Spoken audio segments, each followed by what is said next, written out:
अस्सलामुअलैकुम नाज़रीन, JN news HD के साथ मैं हूं नाइला भट्टी। नजर डालते हैं आज की अहम खबरों पर। खबर शामिल करते हैं लसमीला के सनती शहर खुब से हमारे नुमाइंदे सफ़ीउल्लाह शाह बुखारी की रिपोर्ट के मुताबिक अब निकासी न होने की वजह से सीवरेज का गंदा पानी लोगों के घरों में दाखिल। शहरी बिलबिला उठे। सीवरेज गंदे पानी से शहर के मुख्तलिफ इलाकों में बदबू और ताफून फैल गया।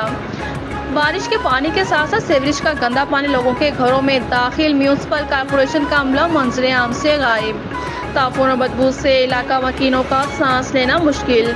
बच्चों के जिस्म में दाने निकलने लगे। शहरियों ने शदीद गम व गुस्से का इजहार करते हुए कहा कि इलेक्शन करीब आते ही सब नज़र आते हैं, मगर मुश्किलात के वक्त मुंतखब नुमाइंदे अपने एयर कंडीशन रूम में आराम से सो रहे हैं और यहाँ हम जहनी इज़्ज़त का शिकार हैं। शहरियों ने हुकूमत वक्त से मुतालबा किया है चीफ ऑफिसर हुक्का फ़ौरन तबादला किया जाए और चार्ज किसी जिम्मेदार शख्स को दिया जाए।